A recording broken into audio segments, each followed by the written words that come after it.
Toi qui es le Dieu de gloire, dans le nom tout-puissant de Jésus, nous avons ainsi prié, nous disons Amen. Amen. Voilà, nous continuons notre thème sur relever le défi. Nous sommes en train de voir donc relever le défi. Et nous prions que cette année, en tout cas que le Seigneur te donne de relever le défi dans ta vie. Nous avons défini le défi comme le fait de défier. C'est aussi une invitation au combat. C'est le fait de provoquer quelqu'un en le déclarant incapable de faire quelque chose. Le défi aussi, c'est le fait de refuser de s'incliner, de se soumettre. C'est aussi un obstacle qui peut bloquer une famille, une vie, un quartier, un secteur et toute une civilisation.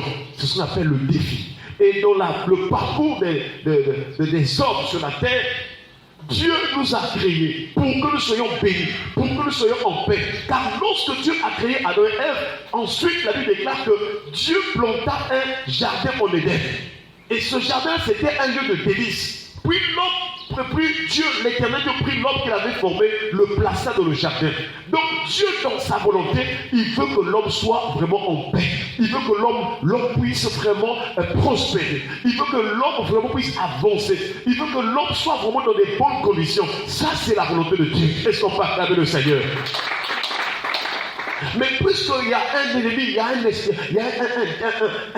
esprit au Satan qui s'est révélé pour vraiment manifester le monde des ténèbres, chers frères et sœurs, alors qu'est-ce qui va arriver? Donc, Dieu va donner à l'homme des principes, des lois, pour que l'homme ne puisse pas aller tomber dans la voie ou bien marcher dans la voie des ténèbres, là où il y a des souffrances, là où il y a des blocages, là où il y a toutes sortes de difficultés.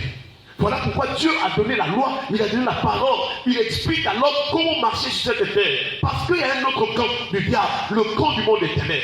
Chers frères et sœurs, et si tu veux que ta vie soit une vie bénie et en paix, tu dois marcher conformément ou selon la parole de Dieu. Alléluia. Amen. Chers frères et sœurs, il n'y a pas un autre chemin, il n'y a pas une autre voie qui peut bénir ta vie comme la voie du Seigneur. Et c'est pourquoi Jésus aussi est venu comme le chemin, la vérité et la vie. Est-ce qu'on parle de le Seigneur? La voix du Seigneur, la parole de Dieu est donc là pour nous éclairer. Là où ton pied allait chanceler, là où tu allais tomber quelque part, Dieu est là pour t'avertir. Il est là pour te montrer, parce que le diable vient placer les ténèbres pour envoyer les gens, pour conduire les gens à trébucher. Mes chers frères et sœurs, aussi longtemps que tu es attaché au Seigneur, aussi longtemps que tu es attaché au Seigneur par la prière et par la parole de Dieu, chers frères et sœurs, cette lumière te permettra d'aller jusqu'au bout et d'être plus que vainqueur. Et nous sommes en train de voir donc le défi des intimidations de Goliath. Telle est notre partie, le défi que nous sommes en train de voir. Un jour, il y a un homme, Goliath, c'était un géant, c'était un homme habitué à la guerre, c'était un homme expérimenté à la guerre. Goliath, il s'est présenté entre les deux armées. D'une part, il y avait les troupes d'Israël, et de l'autre part, il y avait l'armée des Philistins. Mais lui, il est sorti au milieu parce qu'il était sûr de sa force, de sa puissance. Il était capable vraiment de neutraliser quiconque devait se présenter pour se battre avec lui. Voilà pourquoi il commence à lancer un défi en Israël. Donc 1 Samuel chapitre 17, verset 8 à 9, il est écrit: le Philistin s'arrêta et s'adressa aux troupes d'Israël rangées en bataille. Il leur cria: pourquoi sortez-vous pour vous ranger en bataille? Ne suis-je pas le Philistin? Voyez-vous l'orgueil de Goliath? Il dit: pourquoi vous rangez-vous en bataille? Moi je suis le Philistin. Il y a des gens comme ça dans nos familles, dans nos quartiers, dans nos relations, qui veulent se montrer qu'eux, ils sont au-dessus de tout le monde. Ils doivent dominer les gens. Je ne sais pas là où tu habites, je ne sais pas là où tu évolues. Qui est Goliath? Qui est en train d'intimider? Qui est en train de montrer que vous devez être toujours sous lui? Qui est en train de vous dominer par les paroles ou par les actions? Il y a aussi des familles, tu vois, c'est une seule personne seulement en qui on doit se rabattre pour, ou bien recourir pour avoir que le lait. Non! Si dans ta famille il n'y a qu'une seule personne comme ça, vous devez passer par cette personne. Il y a un problème. Alléluia. Amen. Car dans une famille, Dieu peut bénir qui que ce soit. Alléluia. Amen. Et surtout que tu es en Jésus-Christ, tu es déjà béni. Maintenant, le problème, ce sont les combats qui t'empêchent peut-être de rentrer dans cette possession-là. Sinon, si tu es enfant de Dieu, il y a déjà des promesses de bénédiction sur toi. Alléluia. Amen. C'est comme Israël. Dieu a promis à Israël d'entrer dans la terre promise.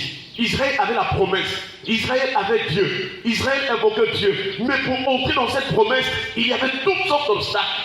C'est comme ça c'est notre vie. Ce n'est pas parce que tu n'as rien que donc ta vie est sans valeur. Non, tu as de la valeur parce que tu es enfant de Dieu. Il y a des promesses sur toi. Mais le problème, pour posséder ces promesses, il y a vraiment l'ennemi qui se lève contre toi. Toi aussi, tu ne dois pas baisser la garde. Tu dois toujours te lever la prière pour relever le défi dans ta vie. Chers frères et sœurs, c'est ainsi que ce Philistin de Gath-là, orgueilleux qu'il soit, il est en train de dire que ne suis pas le Philistin, parce qu'il était connu, il était fort, et tout le monde avait peur de lui. Je ne sais pas dans ta vie, dans ta famille, quelle est la situation qui fait trembler les gens. Qu'est-ce qui vous intimide? Quel est le problème? Quels sont les vents que vous êtes en train de vivre dans votre famille ou dans votre vie?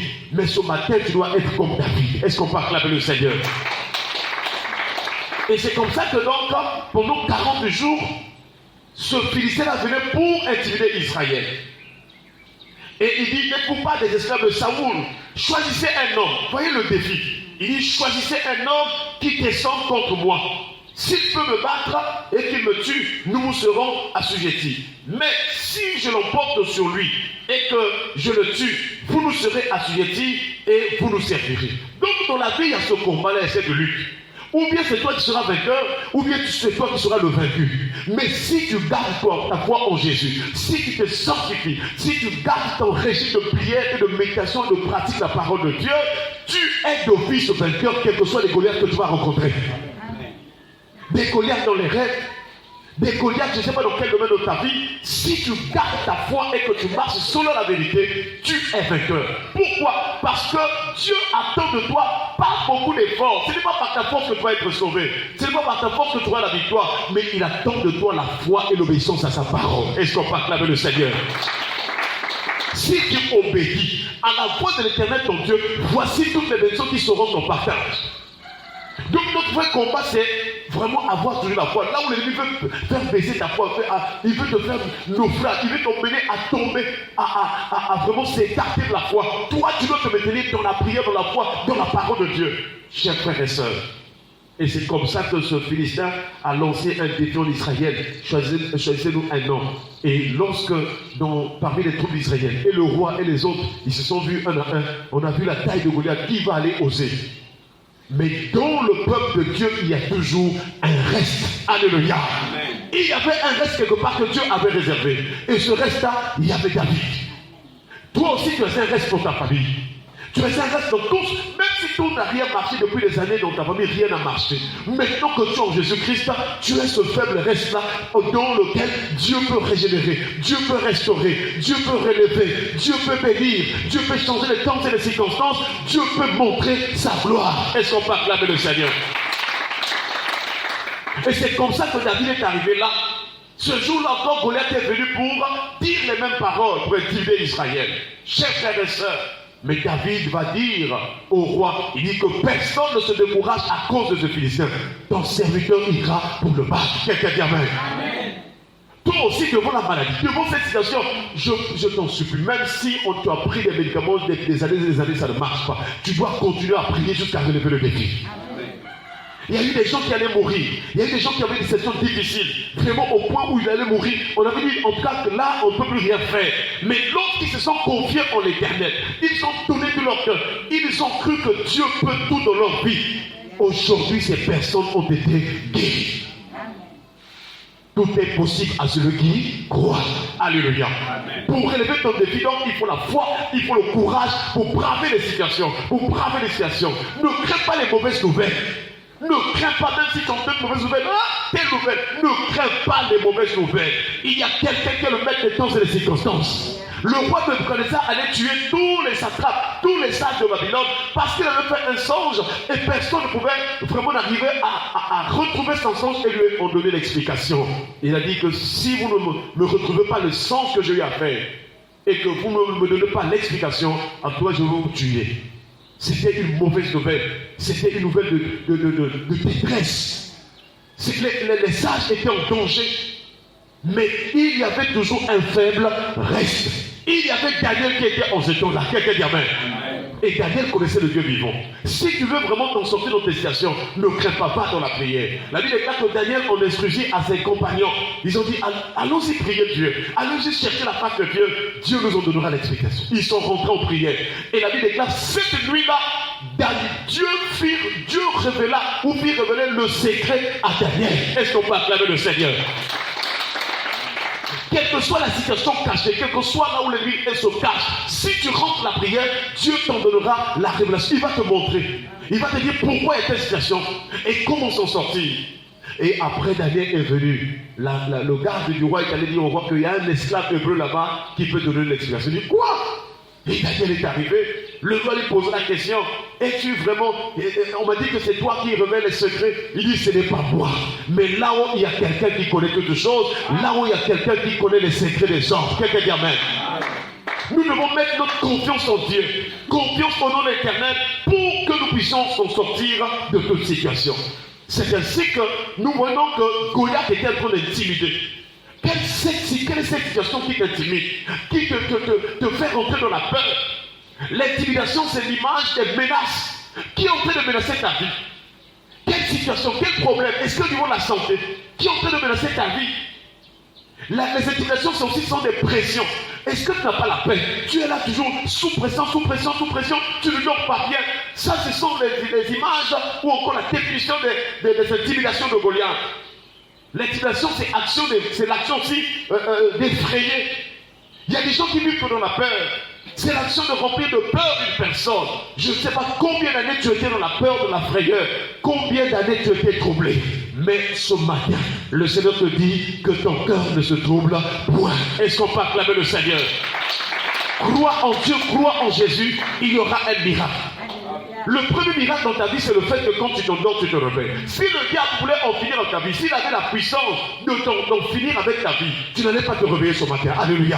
Amen. Mais malgré les combats, malgré toutes sortes de choses qu'il est en train de faire, les flèches, les attaques, tu t'endors et tu te réveilles parce que tu es entre les mains de l'Éternel Dieu puissant. Et si tu te réveilles, tu dois avoir de l'espoir. La Bible déclare un jour on instruit un autre jour. Si Dieu t'a relevé ce matin, c'est pour que tu vives la gloire de Dieu. Amen. Et quand tu te réveilles, bénis Dieu. Alléluia. Rends-lui grâce, dis Seigneur, merci parce que tu m'as relevé ce matin. Je crois que cette journée est une journée de grâce de l'Éternel. Est-ce qu'on peut acclamer le Seigneur? Que la grâce du Seigneur soit avec toi ce matin au nom de Jésus. Donc, Galates chapitre 5, voyez-vous, le trouble c'est partout. Ce n'est pas même ceux qui ont vécu avant nous la foi, eux aussi ils étaient attaqués, ils étaient troublés. Et nous voyons Galates, donc Galates chapitre 5, verset 10, Paul est en train de fortifier les chrétiens de Galates. Il dit, j'ai cette confiance en vous, dans le Seigneur, que vous ne penserez pas autrement. J'ai cette confiance en vous dans le Seigneur. Notre confiance est dans le Seigneur. Notre confiance ce n'est pas dans les hommes. Mais si nous avons confiance à l'Éternel, Dieu Tout-Puissant, alors certainement les choses iront bon train, ça va marcher. Tu as mis ta confiance en qui? Peut-être un homme qui t'a promis, peut-être une personne qui t'a promise. Non, cher frère, les promesses des hommes, parfois ça ne marche pas. Parfois ça ne marche pas. Même tu t'attends là qu'il a l'argent, parfois il t'en donne pas. Il a promis, mais il ne fait rien. Mais si tu mets ta confiance en Dieu, mon frère, ma soeur, Dieu ne se trompe pas, Dieu ne ment pas, Dieu reste fidèle. Il te fera voir la gloire de Dieu. Alléluia. Amen. Et nous prions que ce jour, nous prions que cette année, nous prions que ce mois qui est en train de terminer, que Dieu accomplisse ses promesses en ta faveur. Amen. C'est encore possible. Tu as passé beaucoup d'années dans les douleurs, dans les souffrances, dans les combats, dans toutes sortes de choses. Mais Dieu va te donner la victoire. Parce qu'il t'aime de l'amour éternel. Et Paul dit, mais celui qui vous trouble, quelqu'un qui soit, emportera la paix. Que tout Goliath qui te trouble soit frappé par l'Éternel au nom de Jésus. Amen. Chers frères et sœurs, reste calme, reste serein. Si tu te confies en Dieu, il combattra pour toi. Quelle que soit la taille de tes ennemis, quel que soit le nombre de tes adversaires, ne crains rien. Seul avec l'Éternel, tu es plus que vainqueur que même sur 10 000, sur les milliers et les milliers. Alléluia. Amen. Chers frères et sœurs, alors que faire pendant que tu es troublé, les intimidations qui arrivent? Que faire? Quelle attitude avoir? Nous avons un merveilleux passage ici, dans 134 versets 5 à 6. Il est écrit, j'ai cherché l'Éternel et il m'a répondu. Il m'a délivré de toutes mes frayeurs. Est-ce qu'on peut acclamer le Seigneur? Quand on tourne vers lui les regards, on est rayonnant de joie et le visage ne se couvre pas de honte. Lorsque Goliath arrive, c'est pour te faire honte. C'est pour t'humilier ta vie. Je ne sais pas, est-ce qu'il y a quelqu'un qui t'humilie ta vie? Est-ce que tu vis souvent des choses vraiment méprisables, de bassesse dans ta vie? Quel est le Goliath qui a bloqué ta vie depuis des années? Et tu vis une vie de honte. Tu n'avances pas, tu n'évolues pas. Quel est ce Goliath? Le secret ce matin, c'est de chercher la face de Dieu. Alléluia. Même si tu connais déjà prier depuis des années, même si tu marches avec Dieu depuis des années, Dieu a besoin que tu cherches sa face. Donc Genèse chapitre 17, il a dit à Abraham, je suis le Dieu tout-puissant. Marche devant ma face. Pourtant, depuis Genèse chapitre 12, Abraham connaît déjà Dieu. Il marche avec Dieu. Il est riche. Mais il y avait encore des problèmes. Dieu lui dit, marche devant ma face. Alléluia. C'est-à-dire désire la présence de Dieu. Passe du temps avec moi. Que tu sois en cours de route, que tu sois à la maison, que tu sois au travail, ton cœur doit être en parfaite intimité avec moi. Ton cœur doit parler avec moi. Voilà ce que Dieu attend de nous. Parce que lorsque nous sortons du culte, lorsque nous vaquons à nos occupations, quelquefois nous perdons de vue les aspects ou les choses de Dieu. Mais Dieu veut que tout au long de la journée, ton cœur parle avec ton Seigneur. Car il est le Dieu qui peut te bénir dans tous les domaines de ta vie. Il n'y a pas un domaine, il n'y a pas des actions de ta vie qui peuvent échapper à la vue de Dieu, chers frères et sœurs. Nous devons toujours et toujours, dans notre cœur, parler avec Dieu. En toute occasion, favorable ou non, en toute situation, Dieu veut écouter ton cœur. Il veut voir comment est-ce que ton cœur va réagir pendant que tu es dans cette situation-là. Est-ce que tu penses quand même que Dieu intervenir? Est-ce que tu penses quand même que Dieu peut toucher le cœur de cette personne pour que tu puisses avoir sa faveur? Est-ce que tu es convaincu que Dieu est capable de toucher un homme pour t'appeler ce matin, pour te bénir, pour t'envoyer peut-être un moment, pour c'est possible, alléluia. Amen. Est-ce que tu es convaincu que Dieu est capable de te faire la grâce pour que tu payes la dette que tu as envers une personne? C'est possible avec Jésus. Quel que soit le trou ou la force dans laquelle on t'avait placé, quelle que soit la situation, la vallée dans laquelle tu traverses, Jésus est capable de changer les temps et les circonstances. Voilà pourquoi le psaume dit, j'ai cherché l'Éternel. Pourquoi? Parce qu'il avait des tribulations, il avait des angoisses, il traversait la misère, la sécheresse, toutes sortes de choses. Et il est allé pour chercher la face de Dieu. Et nous cherchons Dieu dans la prière. N'oublie pas la prière. N'oublie pas de parler avec Dieu. N'oublie pas de se donner à lui. Et c'est ainsi que le Seigneur te fera grâce. Et quand on cherche, il dit, j'ai cherché l'Éternel et il m'a répondu. Mais pourquoi Dieu répond? Parce que Dieu a fait la promesse. Il a dit, invoque-moi, je ferai quoi? Je te répondrai. Alléluia. Amen. Dieu est très content quand tu l'appelles, quand tu l'invoques, quand tu dis, ah Seigneur. C'est-à-dire que là, tu reconnais que sans l'Éternel, tu ne peux rien. Il aime que tu recours à la prière. En toute chose que tu reconnaisses que, ah, si je ne veux pas faire mon Père là, le Dieu puissant, rien ne marchera. Chers frères et sœurs, j'ai cherché l'Éternel et il m'a répondu. Nous prions que ce matin, que le Seigneur te réponde favorablement. Alléluia. Amen. Et il dit, il m'a délivré de toutes mes frayeurs. Quand on invoque Dieu, Dieu répond et il délivre. Quelle que soit la situation, Dieu délivre. En tout cas, je n'ai pas vu une situation qui puisse arriver aux hommes que Dieu dise que vraiment ça c'est trop compliqué. Dieu ne nous fait pas attendre quand il décide de nous visiter. Il ne nous fait pas attendre. Alléluia. Mais si tu vas chez les féticheurs, ils vont te dire qu'aujourd'hui il y a eu la pluie, on ne peut pas faire le travail. Ça, ce sont les féticheurs, les marabouts. Ah, aujourd'hui, vraiment, le soleil déjà était vraiment fort là, donc demain il faut venir tirer le matin. Dieu ne fait pas attendre parce que Dieu est au contrôle de tout et tout ce qui est créé dans les cieux, sur la terre et sur la terre sont entre ses mains. Est-ce qu'on peut acclamer l'Éternel Dieu? C'est pourquoi au lieu d'aller les gens qui voient les choses, va dans la présence de Dieu qui voit toutes choses. Chers frères et sœurs, je t'en supplie. Les années passent, Dieu veut te faire du bien. Il y a des meilleures promesses dans ta vie. Il y a des bonnes promesses dans ta vie. Mais tu dois comprendre que tu dois chercher la face de Dieu. Tu dois chercher à prier Dieu de tout ton cœur. Ton cœur doit avoir pour ami la personne de Dieu. Ton cœur doit avoir pour maître la personne de Dieu. Beaucoup de chrétiens ont des problèmes parce qu'il y a trop de distractions. Quand on sort du culte, tu vois seulement, à chaque instant de ta vie, tu peux parler avec Dieu. Et Dieu te donnera la sagesse, il te donnera la force, il te donnera l'intelligence et il va te donner la solution à ton problème. Alléluia. Amen. Et il dit, quand on tourne vers lui le regard, donc le psalmiste est en train d'expliquer que Chercher c'est quoi? C'est tourner vers lui. Ça veut dire que dans la plupart du temps, nous nous tournons vers le monde, nous nous tournons vers le péché, nous nous tournons vers nos opinions, nous nous tournons vers ce qui nous est important pour nous-mêmes. Si tu veux réussir dans la vie, il faut faire quoi? Il faut tourner le regard vers Dieu. Alléluia. Il ne faut pas tourner le regard vers les hommes. Il ne faut pas compter sur les hommes. Oui, quelqu'un peut te bénir. Mais pour que ça soit une bonne bénédiction qui va te bénir à toi aussi, il faut que Dieu touche cette personne. Quand la personne te bénit seulement comme ça, elle peut se moquer de toi. Elle peut te... il peut faire toutes sortes de choses pour dire que si ce n'est pas moi, tu allais avoir tel et tel privilège ou tel avancement. Mais si tu viens auprès du Seigneur, quand Dieu touche une personne, alors ça sera la bénédiction de l'Éternel. Et le psalmiste dit, quand on tourne vers lui les regards, fais l'effort ce jour, même cette journée, tu as combien de temps pour le Seigneur? Là, le matin, nous avons la grâce d'écouter la parole de l'Église. Mais après, quand tu vas sortir, quelle est la place de Dieu? Combien de temps tu vas donner à Dieu pour ta relation avec lui? Combien de temps tu vas parler avec Dieu? Quand on tourne vers lui les regards, on est rayonnant de joie. Si déjà tu apprends à tourner, à rentrer dans sa présence, à parler avec Dieu, à croire que seul Dieu dans ta vie, à mettre toute ta confiance en Dieu, alors première récompense, première bénédiction, le rayonnement. Est-ce qu'on peut acclamer le Seigneur?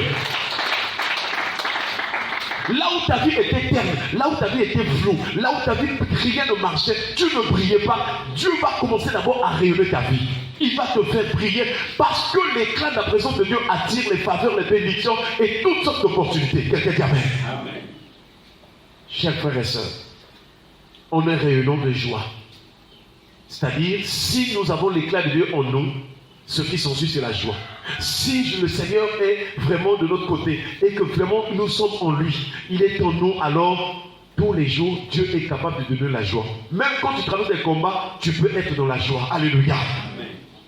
Le psaume ça dit, je me réjouis à la vue de mes adversaires. Pourquoi? Il dit que même quand les ennemis viennent là, je ne crains rien, je suis content, je ris même.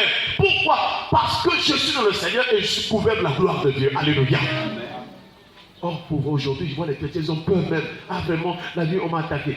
Oui, pourquoi tu as peur? Parce que tu n'arrives pas à te donner complètement au Seigneur. Tu penses que c'est par tes propres efforts. Non, il y a quelqu'un qui peut te donner la victoire, c'est la personne de Dieu. Je t'en supplie, mon frère, ma soeur, mets toute ta confiance. Proclame, on dit, Seigneur, je te donne ce combat-là. Je te donne cette situation. Seigneur, gère toi-même. Alléluia. Amen. Seigneur, moi j'ai la foi. Je mets seulement ma foi et ma confiance en toi. Toi aussi, fais ta part. Combat en ma faveur.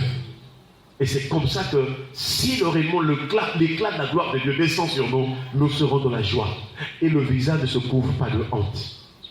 Il n'y a que Dieu qui peut enlever la honte dans ta vie. Il n'y a que Dieu qui peut changer ta situation pour que toi aussi tu loues le Seigneur. Combien de païens sont en train de se moquer des chrétiens? Vous qui partez prier, qu'est-ce que vous avez? Il n'y a rien qui marche. Vous partez seulement la prière. Non, chers frères et sœurs. Nous prions que cette année, que quelque chose bouge dans ta vie. Alléluia. Amen. Que le Seigneur touche un domaine. Peut-être dans le foyer, peut-être dans la santé, peut-être dans la vie des enfants, peut-être les études, la formation, les projets. Que le Seigneur touche ta vie et que la gloire de Dieu se manifeste en toi. Pour terminer, nous avons Proverbe chapitre 18, le verset 10. Il est écrit, Proverbe chapitre 18, le verset 10. Le nom de l'Éternel est une tour forte.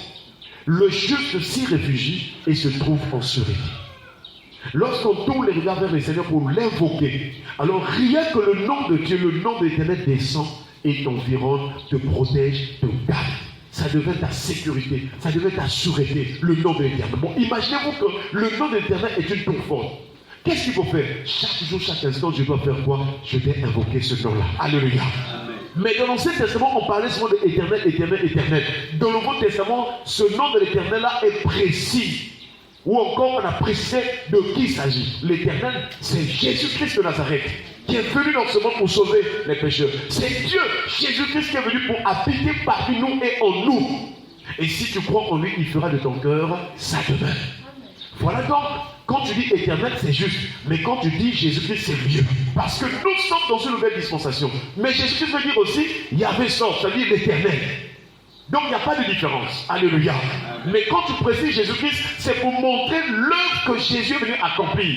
Si dans cet testament, l'Éternel pouvait agir d'un certain niveau, Jésus est venu agir jusque dans toutes les situations de la vie des hommes. Il est descendu, il a souffert, il était crucifié, il était mort, il était enseveli. Le troisième jour, il est ressuscité, il est vivant. Il a démontré la gloire de Dieu dans les cieux, sur la terre et sur la terre. Et là où parents, il est couronné de gloire et d'honneur. Alléluia. Ce qui fait que dans le nom de Jésus, aucune chose ne peut encore te résister. Parce qu'il a démontré sa présence depuis le ciel jusqu'à sous la terre, il est reparti. Dans tous les domaines, dans toutes les situations, il a prouvé sa puissance. Si tu crois en Jésus-Christ, alors dans tous les domaines de ta vie, tu verras la gloire de Dieu. Que Dieu nous aide à relever les défis. Ne compte pas sur personne. Ta situation, c'est toi-même qui est dans la difficulté, dans les douleurs. Et alors, il faut se lever pour cette situation pour prier le Seigneur. Alléluia. Amen. Et je crois que si tu pries en espérant vérité, alors le Seigneur te donnera la victoire. Que le Seigneur nous donne de relever le défi.